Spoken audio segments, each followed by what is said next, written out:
Hey, my loves. Happy Monday. It's me, Keisha, and I'm here with this week's All Tea, All Shade, Love and Marriage Huntsville, Season 10, Episode 11 review.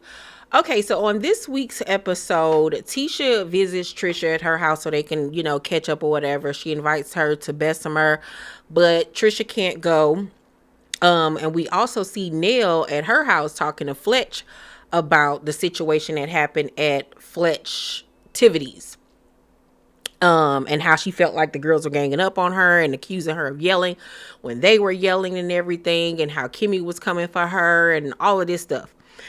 So Tisha and Trisha are also talking about the situation. And what I noticed in that scene is that, not even just in that scene, what I've noticed from Trisha, period, is that Trisha sides with who's ever she's around at that moment.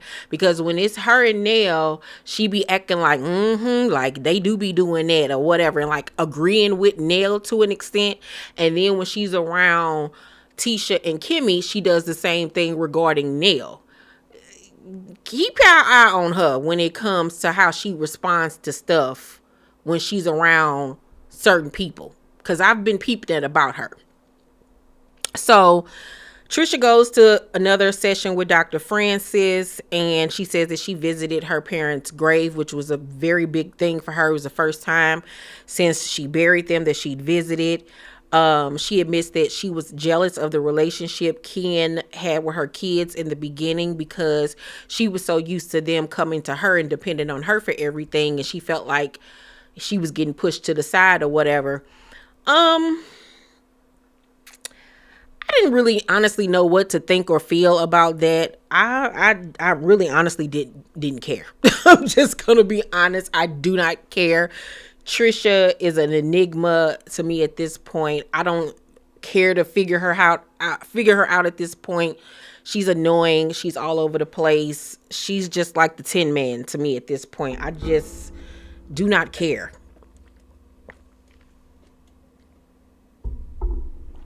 Her and Ken can go. So Tisha and she takes Destiny and Kimmi to Bessemer with her, and they're on a Sprinter van, and did y'all peep that they made a toast to their new trio, and Thomas said, we gonna have to come up with a name.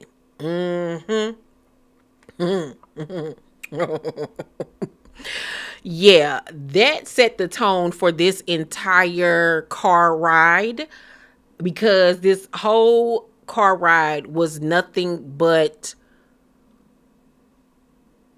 an excerpt from Mean Girls. It was giving Gross Sisters. It was giving Evil Stepsisters. That's exactly what it was giving. So they're going to pop up on Wanda at her food truck opening, child, in Bessemer. And they then get to talking about what happened with Nell. And Kimmi says that she practically had to beg Nell to go outside and have the conversation with Tisha and with them that night. My thing is, if it was that deep where you felt like you had to beg her to go talk, then it probably wasn't a good idea. You should have just left it alone. I'm pretty sure the producers were in your ear telling you to do this or whatever. But after the first or the second time she said nah, I would have just left it the fuck alone and told the producers, y'all talk to her about it. Because I'm not going to sit up here and try to coax this grown woman to go and have a conversation that she obviously does not want to have. So they all say that Nell was the one yelling at them. And like I said on last week's video, that unless they cut out a lot of stuff, which I'm pretty sure they did, because it's only an hour-long episode, that from what they showed us, it was giving that Kimmi was the one that was yelling at Nell. At this point, I don't really know what to believe, because you do have 3 against 1 that are saying that you were yelling. But then just based off the conversation that we did get to see, it was giving gang up. It was giving them constantly questioning her and her saying like, I ain't got no issue. Like, da-da-da-da-da. And they just kept on pressing the situation. So I don't know what to believe. I don't really know, but it was giving gang up. I will say that. I don't know who started yelling first, but I will say that it was giving gang up right? So I also noticed that they all was mimicking Neil. And that bothered me, especially considering the fact that Destiny was joining in on the imitations of her. And it bothered me coming from Destiny because this is the same chick that had that one-on-one sit down with Neil talking about, I really cherish our friendship. I love you so much. You know, I talk to you. We have real conversations and I was just so hurt and I love you and this, that, and the third. But then when you get around these bitches, you want to sit up here and she did and doing all of that. Like, that's fake. That's fake as hell. It's fake. And this is why I will never rock with Destiny, because Destiny been fake since she stepped onto this scene. We saw it how she switched up on Mel. Now she's doing the same thing to Nell. I know if I was Nell and I watched this episode, yeah, you ain't never got to worry about me. You ain't never got to worry about me, homegirl.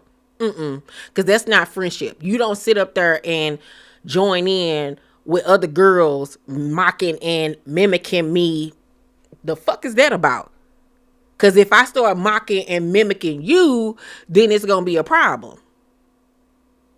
If I start talking about how much you are a brokey and how you ain't got shit to show for nothing. If I get to talking about how your ass been in and out of jail, how your ass wasn't paying your employees, how you can't keep a business afloat, yeah, then that'll be a problem. Oh, okay. Girl, bye. Yeah, fuck her.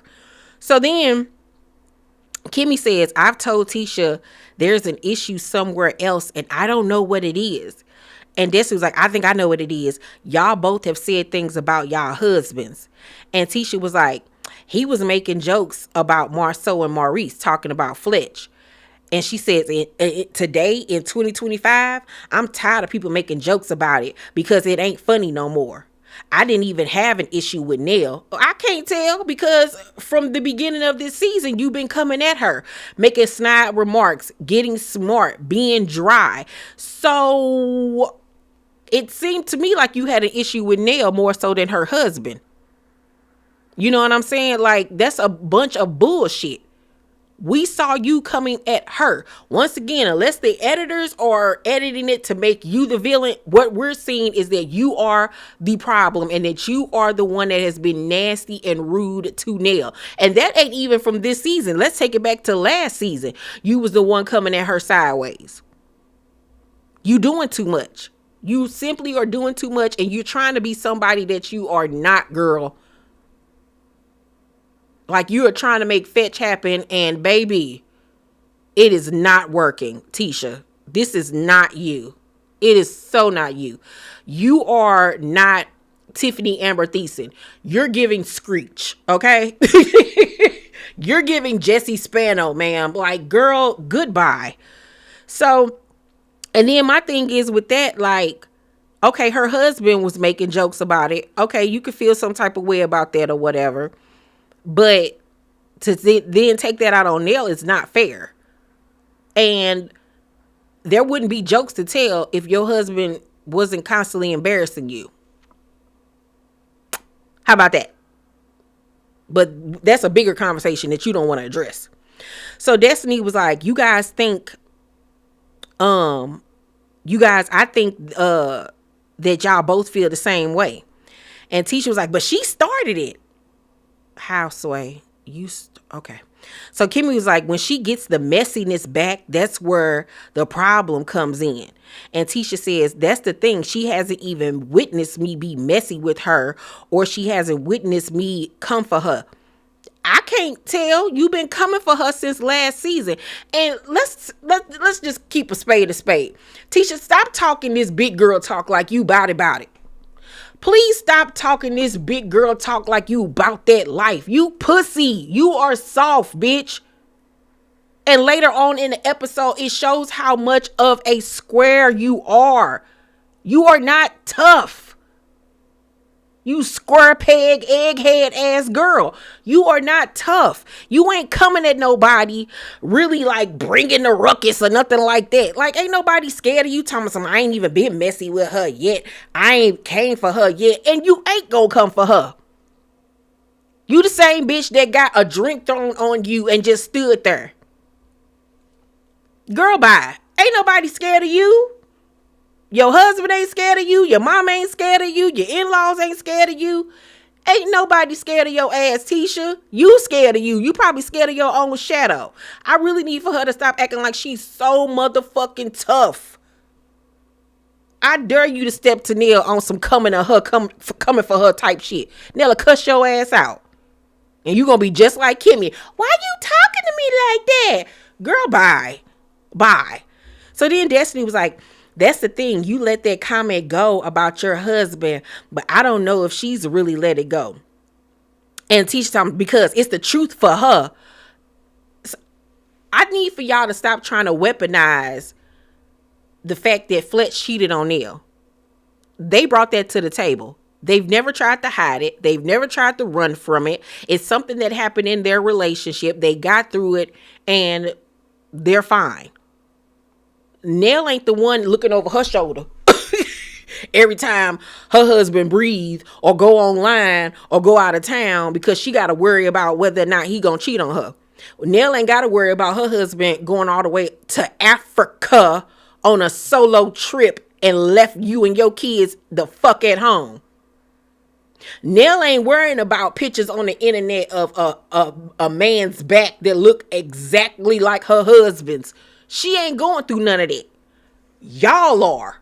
Nell ain't worrying about no chick getting on the internet saying that she fucked her husband and her husband's brother. You and Kimmi are the ones dealing with all of that. So stop trying to act like they're really over there feeling some type of way about the fact that Fletch cheated on her however many years ago. Girl, bye. At least she's staying in her truth. Ugh. So, Thomas, because it's the truth for her. It's the truth for you too, bitch. You just want to play dumb about the situation. So Kimmi was like, no, Destiny was like, oh my God, like I can't believe y'all went there. And Kimmy's like, no, it is. And it is for you too. It's giving Blue's Clues. It's giving Dora the Explorer. Backpack. You two bitches is lost in the jungle. Girl. So Destiny gonna say in her confessional, I don't like being in the middle. I try to be as neutral as possible. And the producers exploited her ass so quickly because the next clip, you literally see her say, oh y'all, I forgot. I ain't tell y'all this, but I should have, but I forgot. But when I met with her, she was like, she don't need to worry about my husband. She need to worry about that girl on that video.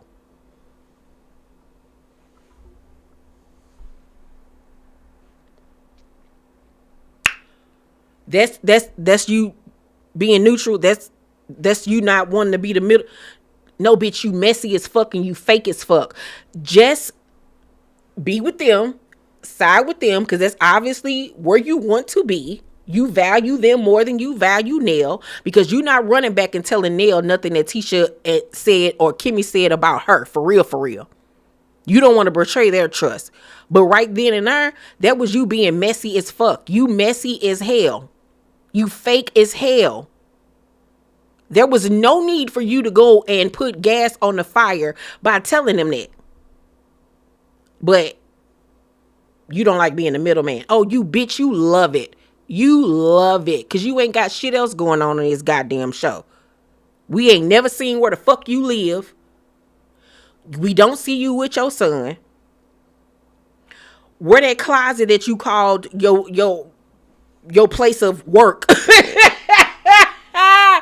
Like, girl, get out of here. We ain't even seen your car before. Like, by Destiny.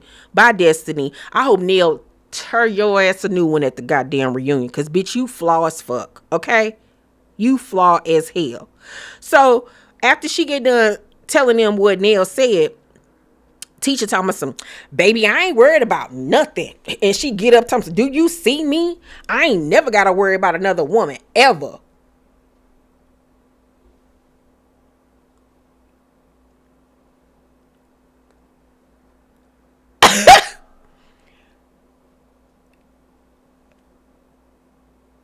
I'm looking at the TV like, is she auditioning for Star or Empire? Because the theatrics of, yeah, bitch, we do see you. We see you, Tisha. You sitting up there dressed like you CC Peniston in the Finally video. Finally, it is happening to me right in front of my face, and I just cannot hide it. Like, all you was missing was the flower hat, girl. You country as hell. Thomas, look at me. Yeah, you got a cute little shape. You got an all right looking face. You a cute girl. But don't act like, bitch, you Naomi Campbell out in this hoe. Don't act like yo nigga out here pulling bad bitches. Have you looked at your husband lately? It's Christmas time. He could very well play the Grinch that stole Christmas without the costume.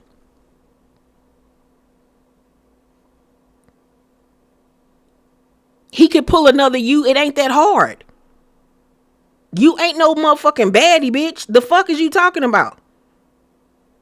Marceau, you act like he ain't hard to pull himself. Any bitch can pull Marceau. He a regular degular looking ass nigga. And in his height of cheatation, allegedly, he was fat, overweight, and a fucking manager at the local AMC. Bitch, what? You think a bitch couldn't get his number and a free Slurpee? Girl.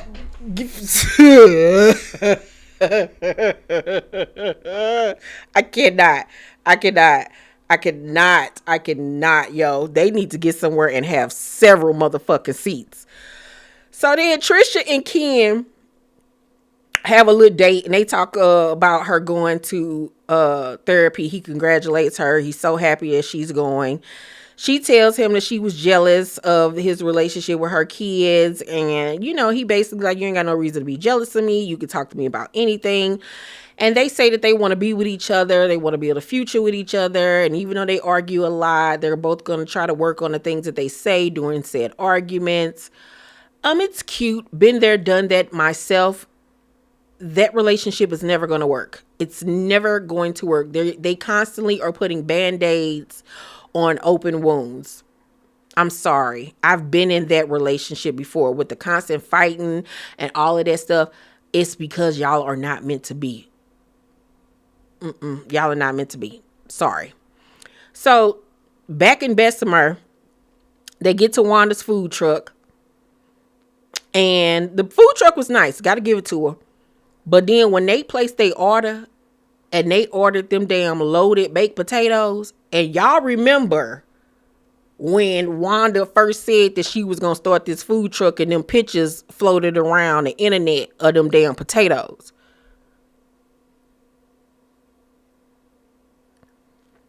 I said, Lord Jesus, she's still trying to force that sewage down people's throats. Okay, maybe things are switched up. So they go sit down. The baked potatoes come out. Gotta say, they look nice. They look way better than the originals, okay? Somebody must have told her about presentation, okay? But as they was sitting there eating, all I kept seeing was, this the plate. Yeah, and so. And girl, yeah. It was a bunch of mixing and stirring, honey, and flip-flopping and rubbing it down. Oh no, baby, I only seen 2 bites of that food get taken that whole time. When the scene was done, them baked potatoes was still packed to the brim, bitch. Which let me know everything that I needed to know, that shit still is fucking disgusting, okay? Girl, no. So Tisha tells Wanda about the nail situation and then goes on to say that she can't argue with her because she's her elder. And she basically need her mama to handle her scandal, which goes back to what I was saying earlier. Tisha, you a punk. How are you in your late 30s, probably 40 at this point, running to your mama for help, but you want to act all tough? Make it make sense, girl. Please make it make sense. You still are a grown ass woman. At the end of the day, you trying to be funny with the whole age-ism of it all. Talking about Nell is close to your mama age, could be your mother, and all of this type of stuff. At the end of the day, Nell a better bitch than you.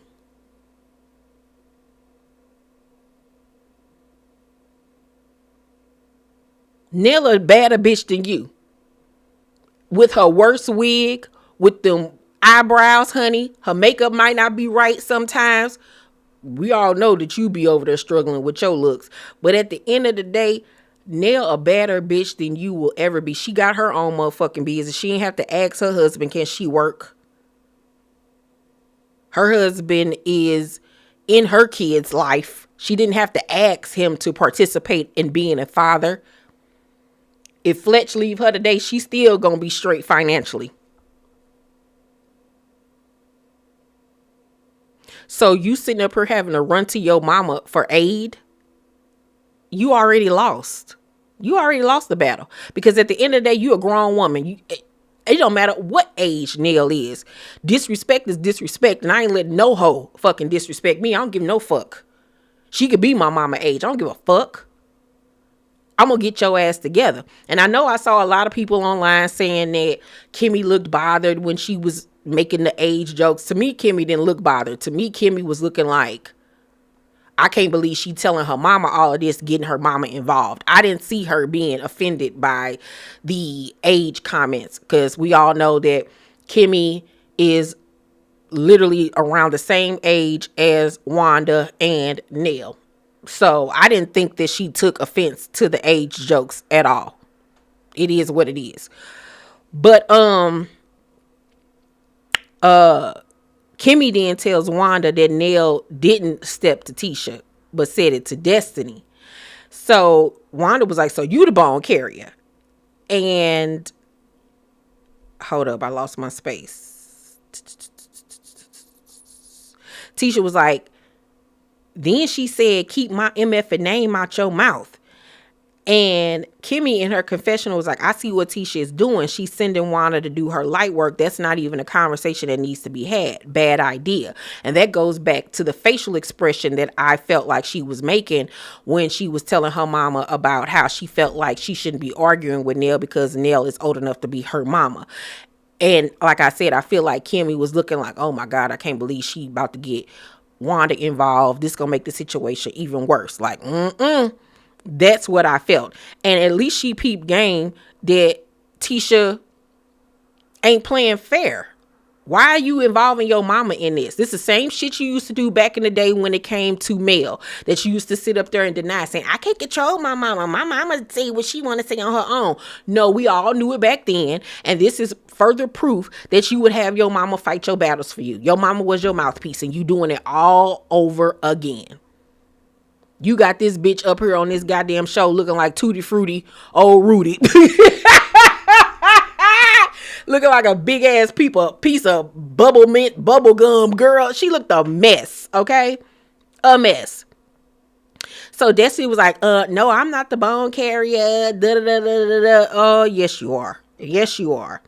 So Tisha was like, she felt like me and Kimmi weren't being transparent, because when she asked about the interview situation, I was like, I said what I had to say on my social media page.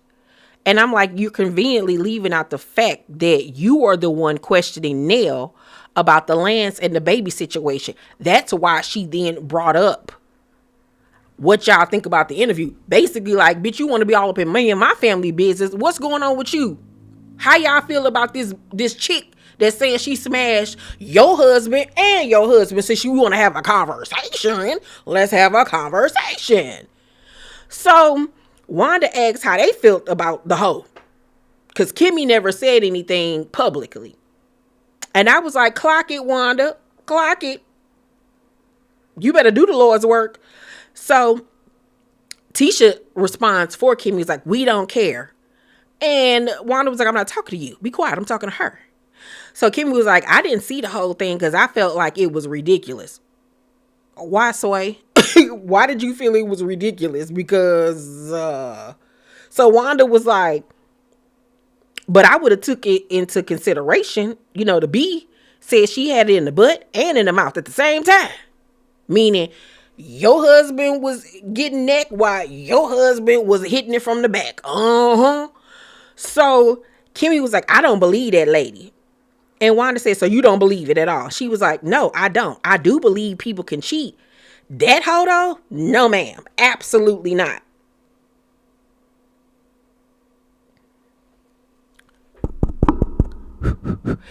Is this mic on? Kimmi, you acting like Maurice is Boris Kojo.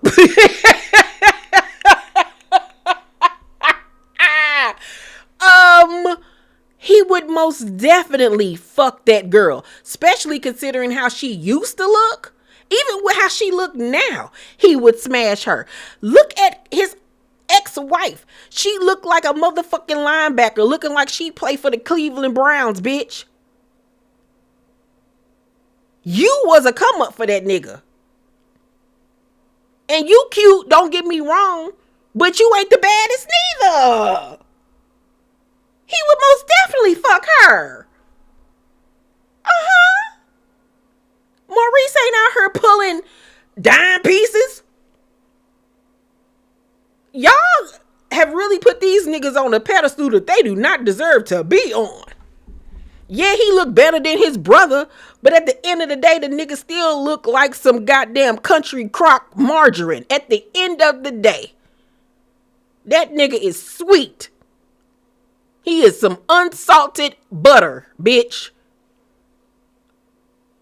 Y'all set these niggas up like they the prize or something in this relationship. Thompson, no ma'am. That girl, no ma'am.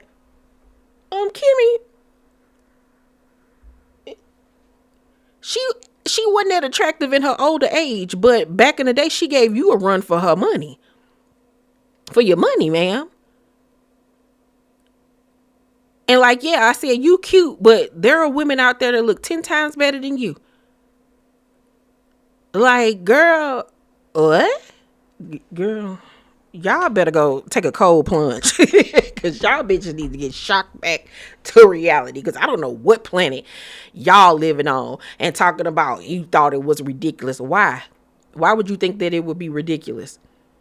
Y'all know what's true and what's not. Y'all are willing participants in the fuckery of y'all relationships. Y'all know that y'all husbands ain't shit, but y'all willing to ride and die and lay on that sword. And that's fine.